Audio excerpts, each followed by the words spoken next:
नन्हे मुन्ने प्यारे बच्चों, आप सबका MES की ऑनलाइन क्लास में स्वागत है। तो मैं मिश्रा सर आप सबको पाठ 2 कक्षा 8 का पाठ 2 पढ़ा रहा हूं, ठीक है ना। तो ये आपका पाठ है पाठ 2 विश्व शांति की भाषा हिंदी, ठीक है ना। आपके पाठ्यक्रम में पाठ 2 है विश्व शांति की भाषा हिंदी, ठीक है ना। तो इसमें आप सब पढ़ेंगे पहले पाठ परिचय, ठीक है ना। पाठ का परिचय आपको पढ़ाया जाएगा। फिर क्या आप जानते हैं साहित्य क्या है, गद्य और पद्य, ठीक है ना। शब्द कलश, कुछ नए शब्द आए हैं आपके इस पाठ में, तो इसको बताया जाएगा। फिर आपको पाठ वाचन कराया जाएगा, ठीक है ना। पाठ को पढ़ाया जाएगा और समझाया जाएगा। तो आइए सबसे पहले हम जो है पाठ के बारे में जानते हैं, ठीक है ना। जैसे पाठ के नाम से ही स्पष्ट है विश्व शांति की भाषा हिंदी। तो ये पाठ आपका हिंदी भाषा के बारे में है। जो हिंदी आप पढ़ते हैं ना, तो इस भाषा के बारे में इस पाठ में बताया गया है।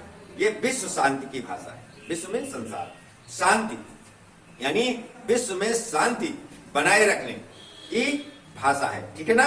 तो हिंदी जब हम पढ़ते हैं तो हिंदी भाषा में यानी हिंदी साहित्य में इतनी अच्छी चीजें बताई गई हैं कि जिससे मानव का कल्याण हो और मानव जो है वह एक दूसरे मानव से जो है प्रेम कर सके और इस तरीके से संसार में शांति स्थापित हो सके।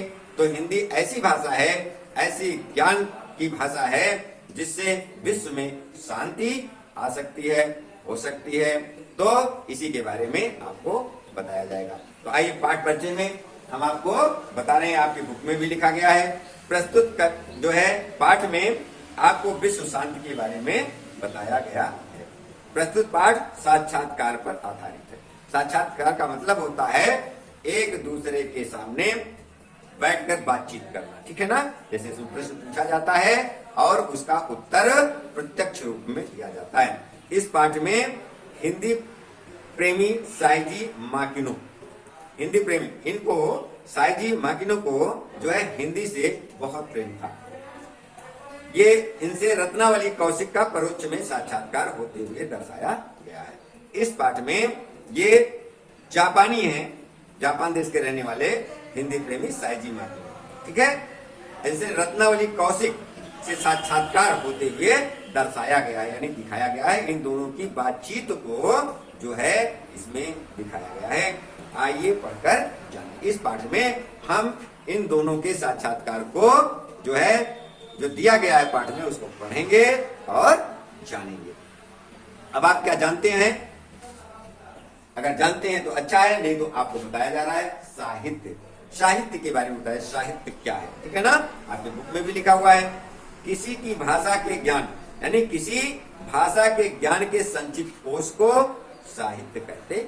एक लाइन में परिभाषा, किसी भाषा के ज्ञान के संचित कोश को साहित्य कहते।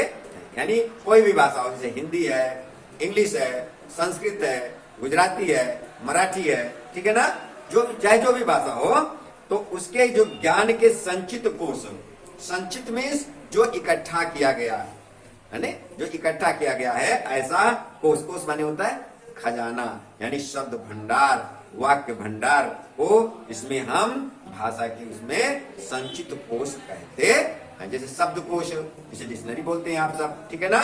शब्दकोश यानी शब्दों का भंडार, ठीक। तो संचित कोश को उसमें शब्द भी आ जाते हैं, अनेक प्रकार के शब्द, वाक्य या अनेक बातें जिसका ज्ञान उसके अंतर्गत दिया जाता है।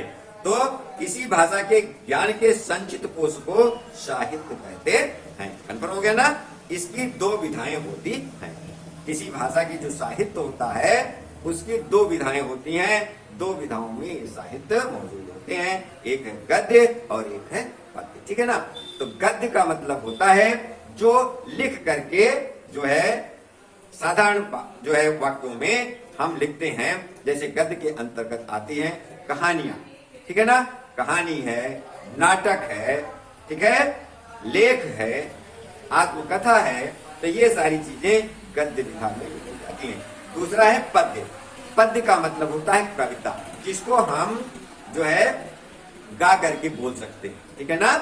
उसमें तुकांत होते हैं, जैसे आपकी कविताएं हैं, जैसे पहला पाठ मैंने आपको पढ़ाया था, वो कविता है, वो पद्य रूप में है, ठीक है। जैसे दोहा है, चौपाई है, ठीक है ना। तो कविताएं भी कई प्रकार की होती हैं, जिसको हम स्वर में गा सकते हैं और उसमें तुकांत शब्द होते हैं। तो इस प्रकार से इसकी दो विधाएं, साहित्य की दो विधाएं, गद्य और पद्य, ठीक है। तो आइए अब हम आपको शब्द कलश की ओर ले चलते हैं, ठीक है ना। पाठ के पीछे कुछ नए शब्द आए हैं, पहले इसको आप भी समझ लें, ठीक है ना। जैसे ये पहला शब्द है हॉस्टल। हॉस्टल ये अंग्रेजी शब्द है ना, हॉस्टल आया, हॉस्टल आप लिखते हैं उसमें इंग्लिश में, ठीक है ना। इसका मतलब होता है छात्रावास। छात्र कहते हैं स्टूडेंट्स, विद्यार्थी।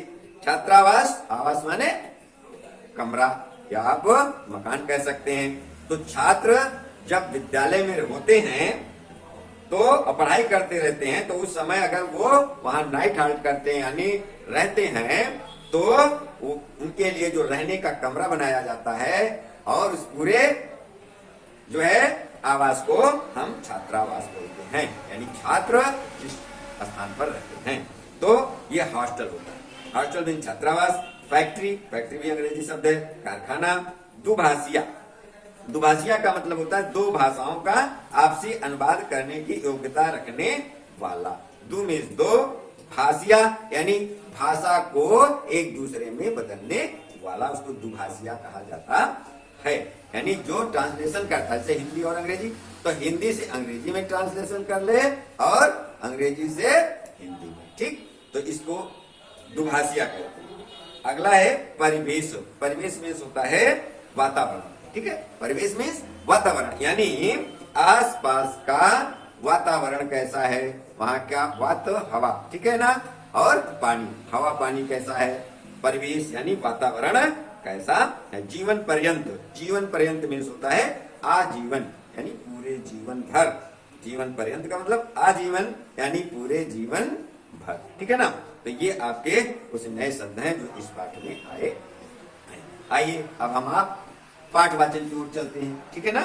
तो इसमें ये साई जी माकिनो जी हैं जो जापान के हैं, और रत्नावली कौशिक का ये परोक्ष साक्षात्कार इसमें दर्शाया गया है। आइए हम आप पढ़ें और समझें। जापान में 11 फरवरी सन 1924 ईस्वी को जन्मे साइजी माकिनो 36 वर्ष की उम्र में एक बार भारत जो आए तो फिर यहीं के होकर रह गए। आए तो गांधी जी के सेवाग्राम में स्थित हिंदुस्तानी तालीमी संघ में पशु चिकित्सक के रूप में थे, पर हिंदुस्तानी का ऐसा रंग चढ़ा कि फिर लौटने का मन ही नहीं हुआ। खादी क्या अपनाई कि संपूर्ण चिंतन ही गांधी में हो चला। आइए मिलते हैं महात्मा गांधी और रविंद्रनाथ टैगोर के इस अनन्य भक्त और हिंदी प्रेमी साईजी माकिनो से। इनका साक्षात्कार इसमें दिया गया है।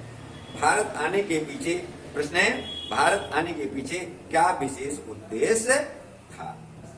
उत्तर है सन 1958 ईस्वी की बात है। मुझे फुजी गुरु जी ने वर्धा स्थित सेवाग्राम में आने का आमंत्रण दिया।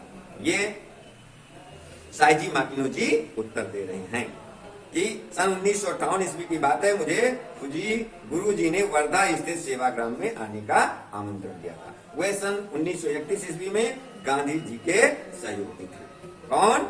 फुजी गुरु जी गांधी जी के सहयोगी थे। सोचा कुछ साल के लिए भारत चला जाता। इन्होंने क्या सोचा कि कुछ साल के लिए मैं भारत चला जाता हूँ। आज 45 वर्ष होने चले हैं, अब तो भारत ही मेरा घर है। बाद में फुजी गुरु जी ने ही मुझे रविंद्रनाथ टैगोर के पास शांति निकेतन भेजा। शांति निकेतन में गुरुदेव के साथ रहकर जीवन का अर्थ और सोच की धारा बदल गई। माकिनो जी क्या कहते हैं कि रविंद्रनाथ टैगोर के पास शांति निकेतन में जो है रह करके उनके साथ मेरे जीवन का अर्थ और सोच की धारा बदल गई, यानी सोचने की जो धारा थी वो भी बदल गई। अब प्रश्न अगला है, हिंदी सीखने और पढ़ने का सिलसिला कैसे शुरू हुआ। अब ये रत्नावली कौशिक जी पूछ रहे हैं, ठीक है ना। तो ये उत्तर दे रहे हैं माकिनो जी। अप्रैल सन 1959 ईस्वी में पंढरपुर सर्वोदय सम्मेलन के बाद विनोबा जी ने मुझसे कहा कि मैं सेवाग्राम लौटकर हिंदी सीखना प्रारंभ करूं, और मैंने हिंदी सीखना आरंभ कर दिया। उन दिनों सेवाग्राम के प्रेसिडेंट आर्यनायकम हुआ करते थे। प्रेसिडेंट कौन हुआ करते थे? आर्यनायकम। उन्होंने आगरा के एक अच्छे हिंदी शिक्षक को मेरे पास भेजा। मुझ जैसे विदेशी के लिए हिंदी सीखना बहुत मुश्किल काम था, यानी बहुत कठिन काम था। मुझे खराब उच्चारण के लिए बहुत डांट पड़ती थी। माकिनो जी कह रहे हैं कि मुझे खराब उच्चारण के लिए, तो मैं उच्चारण करता था तो अच्छा नहीं कर पाता था, तो डांट पड़ती थी। पर धीरे धीरे मैंने हिंदी बोलना और पढ़ना सीख लिया। मेरी पत्नी युवकों को, जिसे सेवाग्राम से सुजाता नाम दिया गया, सेवाग्राम में उसको सुजाता नाम से पुकारा जाता था, हिंदी सीखने के लिए वर्धा राष्ट्रभाषा प्रचार समिति में भेज दिया गया। 6 महीने तक हॉस्टल में रहकर हिंदी पढ़ती रही। शायद जापानियों में वही हिंदी की सर्वप्रथम छात्रा रही। शायद जापानियों में वही हिंदी की सर्वप्रथम छात्रा रही, यानी सबसे पहले जो है हिंदी पढ़ने वाली छात्रा रही थी। अगला प्रश्न है, रत्नावली कौशिक जी कर रहे हैं, सेवाग्राम में रहकर तो आप चरखा चलाना भी सीख गए होंगे, ठीक है ना? गांधी जी चरखा चलाते थे ना, तो कहा सेवाग्राम में रहकर तो आप चरखा चलाना भी सीख गए होंगे हिंदी के साथ साथ। तो उत्तर क्या देते हैं माकिनो जी? सेवाग्राम में गौशाला में इतना काम रहता था कि चरखे की तरफ ध्यान ही नहीं जाता था। आज मैं चरखे के महत्व को समझ सकता हूँ, बल्कि आज के युग में फिर से चरखे के प्रचार और प्रशिक्षण की आवश्यकता महसूस करता हूँ। अगला प्रश्न पूछते हैं, गुरुदेव टैगोर का साथ और शांति निकेतन का वातावरण आपको कैसा लगा? गुरुदेव के व्यक्तित्व और शांति निकेतन के परिसर के प्राकृतिक सौंदर्य ने मुझे इतना आकर्षित किया कि मेरा कहीं जाने का मन नहीं करता था। आकर्षित किया मैंने अपनी ओर खींचा, यानी अच्छा लगा। हिंदी भवन के सामने वाले छात्रावास में रहकर केवल पढ़ता रहता था। शांति निकेतन का परिवेश इतना शांत था कि पुस्तकालय में बैठे हुए आज घड़ी की आवाज स्पष्ट सुन सकते थे।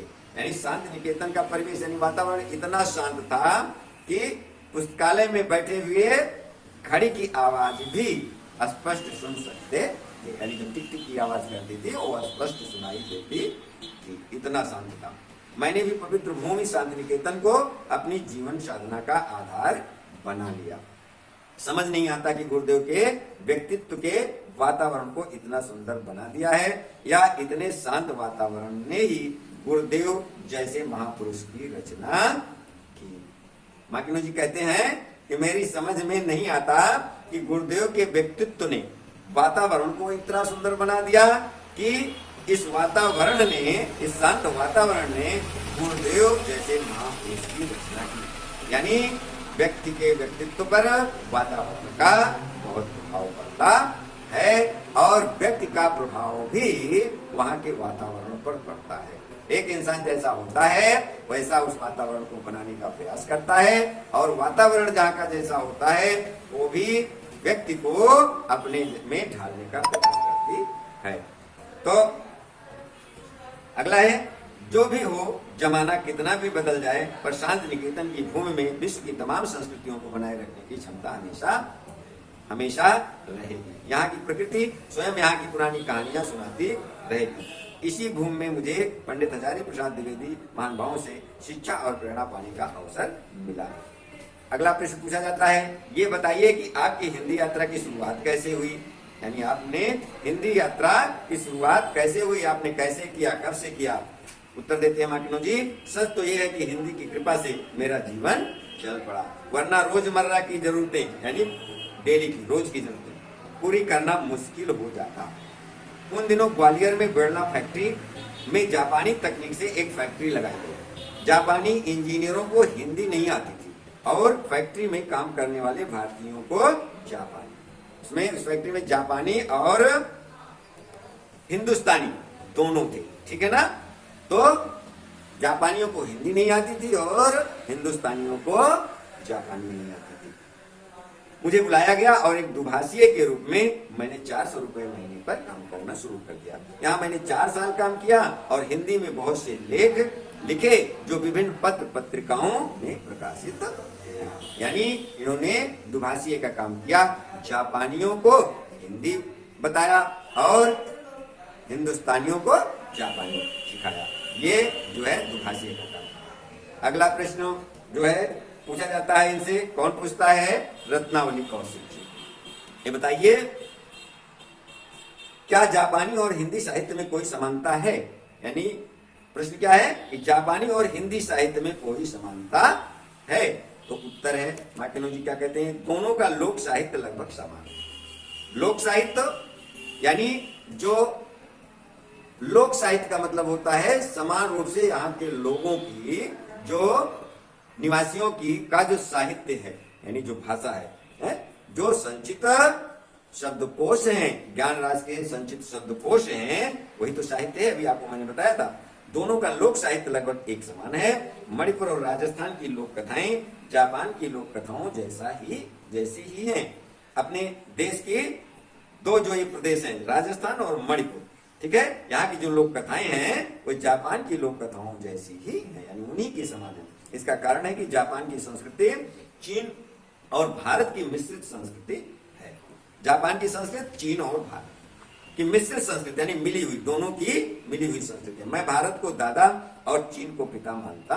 मार्टिनो जी क्या कहते हैं कि मैं भारत को दादा और चीन को पिता मानता हूं, इस मिश्रित संस्कृति के रूप में। हिंदी विश्व शांति की भाषा बने और मैं जीवन पर्यंत इससे जुड़ा रहूं, यही मेरी कामना है। मार्टिनो जी कहते हैं कि ये हिंदी जो भाषा है वो विश्व शांति की भाषा बने और मैं जीवन पर्यंत यानी आजीवन इससे जुड़ा रहूं, यही मेरी कामना है, यानी यही मेरी इच्छा है। अगला प्रश्न रत्नावली कौशिक जी पूछते हैं कि जापान में हिंदी की स्थिति क्या है? जापान में हिंदी की क्या स्थिति है, यानी क्या दशा है इसकी? तो मार्टिनो जी उत्तर देते हैं, जापान में भारतीयों और हिंदी भाषा का बहुत अधिक सम्मान है। यानी जापान के अंदर भारतीयों, भारत के लोगों की और हिंदी भाषा का बहुत सम्मान है, आदर है। जापान की दो नेशनल यूनिवर्सिटी और दो यूनिवर्सिटी ओसाका और टोक्यो में बीए और एमए स्तर पर हिंदी पढ़ाई जाती है। दो नेशनल यूनिवर्सिटी हैं जो ओसाका और टोक्यो में है, यहाँ बीए और एमए स्तर तक हिंदी पढ़ाई जाती है। भारत के लिए एक गौरव का विषय होना चाहिए, ठीक है। यहाँ के लोग भी जापानी सीख रहे हैं, यहाँ के लोग भी जापानी सीख रहे हैं। पहले यहाँ सिर्फ सर्टिफिकेट डिप्लोमा कोर्स था, अब बीए कोर्स भी है और हर साल बहुत से लोग बीए की परीक्षा में बैठते हैं। मेरा ये मानना है कि भाषा देशों को भावना के स्तर पर जोड़ता है। जापानी में संस्कृत शब्द भरे पड़े हैं। इन दिनों बंगाली भाषा भी जापान में जोर पकड़ रही है, क्योंकि कलकत्ता यानी कोलकाता एशिया का दरवाजा है। एक समय में सबसे ज्यादा जापानी कलकत्ता में ही रहते थे, अब तो पूरे देश में बिखर गए हैं, ठीक है। तो एक बात इन्होंने भी कहा कि जापानी में संस्कृत शब्द भरे पड़े हैं, यानी जो संस्कृत अपने देश की भाषा है वह भी उनके भी शब्द जापानी भाषा में हैं। अगला प्रश्न कौशिक रत्नावली जी पूछते हैं, जापान में और कौन विशिष्ट लोग हिंदी सेवा में रत हैं? अब मार्टिनो जी उत्तर दे रहे हैं, प्रोफेसर दोई ने टोक्यो विश्वविद्यालय में हिंदी विभाग की स्थापना की। वे बहुत अच्छा काम कर रहे हैं। प्रोफेसर ताशियो तनाका ने भीष्म साहिनी के तमस की जापानी में अनुवाद किया है। प्रोफेसर कोगा ने जापानी हिंदी कोश की रचना की है। उन्होंने गांधी जी की आत्मकथा का जापानी में अनुवाद भी किया है। इसके लिए उन्होंने गुजराती भी सीखी। प्रोफेसर मिजोकामी हर साल हिंदी का एक नाटक तैयार करते हैं और उसका मंचन करने के लिए भारत आते हैं। यानी नाटक तैयार करते हैं और उसका मंचन करने का मतलब मंच पर दिखाना, ठीक है ना, मंचन कहलाता है, करने के लिए भारत आते हैं। प्रोफेसर सकाता ने भी हिंदी साहित्य पर बहुत काम किया, यानी हिंदी साहित्य पर उन्होंने बहुत सारे काम किए। अगला प्रश्न कौशिक रत्नावली जी पूछते हैं, आपने तो हिंदी के कुछ महत्वपूर्ण पुस्तकों का जापानी में अनुवाद किया है? उत्तर देते हैं, हाँ, मुझे भगवती चरण वर्मा का उपन्यास चित्रलेख, जिसका नाम चित्रलेख है, बहुत पसंद आया, इसलिए मैंने उसका जापानी में अनुवाद किया। इसमें अनुवाद किया जापानी में। अगला प्रश्न पूछते हैं, इसके अलावा आपने और कौन कौन सी पुस्तकें लिखी हैं?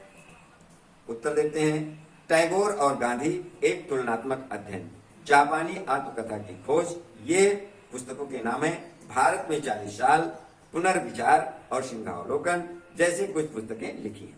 अभी एक पुस्तक की पांडुलिपि तैयार हुई है, भारतवर्ष में 45 साल मेरी हिंदी यात्रा, इसका नाम भारतवर्ष में 45 साल मेरी हिंदी यात्रा। ये जो है पुस्तकों के नाम है जिसको इन्होंने लिखा।